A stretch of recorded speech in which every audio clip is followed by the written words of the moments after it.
एक बार एक किसान परमात्मा से बड़ा नाराज हो गया। कभी बाढ़ आ जाए, कभी सूखा पड़ जाए, कभी धूप बहुत तेज हो जाए तो कभी ओले पड़ जाए। हर बार कुछ न कुछ कारण से उसकी फसल थोड़ी खराब हो जाए। एक दिन बड़ा तंग आकर उसने परमात्मा से कहा, देखिए प्रभु, आप परमात्मा हैं, लेकिन लगता है आपको खेतीबाड़ी की ज्यादा जानकारी नहीं है। एक प्रार्थना है कि एक साल मुझे मौका दीजिए, जैसा मैं चाहूँ वैसा मौसम हो, फिर आप देखना मैं कैसे अन्न के भंडार भर दूंगा।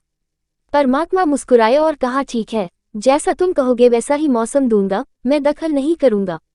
किसान ने गेहूं की फसल बोई। जब धूप चाही तब धूप मिली, जब पानी तब पानी। तेज धूप, ओले, बाढ़, आंधी तो उसने आने ही नहीं दी। समय के साथ फसल बढ़ी और किसान की खुशी भी, क्योंकि ऐसी फसल तो आज तक नहीं हुई थी। किसान ने मन ही मन सोचा, अब पता चलेगा परमात्मा को कि फसल कैसे करते हैं। बेकार ही इतने बरस हम किसानों को परेशान करते रहे। फसल काटने का समय भी आया। किसान बड़े गर्व से फसल काटने गया, लेकिन जैसे ही फसल काटने लगा, एकदम से छाती पर हाथ रखकर बैठ गया।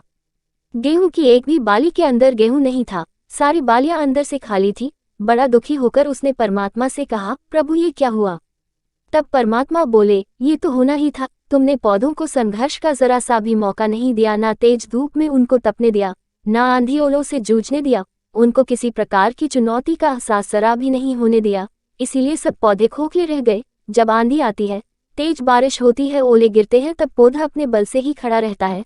वो अपना अस्तित्व बचाने का संघर्ष करता है, और इस संघर्ष से जो बल पैदा होता है वही उसे शक्ति देता है, ऊर्जा देता है, उसकी जीवत्ता को उभारता है। सोने को भी कुंदन बनने के लिए आग में तपने, हथौड़ी से पिटने, गलने जैसी चुनौतियों से गुजरना पड़ता है, तभी उसकी स्वर्णिम आभा उभरती है, उसे अनमोल बनाती है। उसी तरह जिंदगी में भी अगर संघर्ष ना हो, चुनौती ना हो, तो आदमी खोखला ही रह जाता है, उसके अंदर कोई गुण नहीं आ पाता। ये चुनौतियां ही हैं जो आदमी रूपी तलवार को धार देती हैं, उसे सशक्त और प्रखर बनाती हैं। अगर प्रतिभाशाली बनना है तो चुनौतियां तो स्वीकार करनी ही पड़ेंगी, अन्यथा हम खोखले ही रह जाएंगे। अगर जिंदगी में प्रखर बनना है, प्रतिभाशाली बनना है, तो संघर्ष और चुनौतियों का सामना तो करना ही पड़ेगा।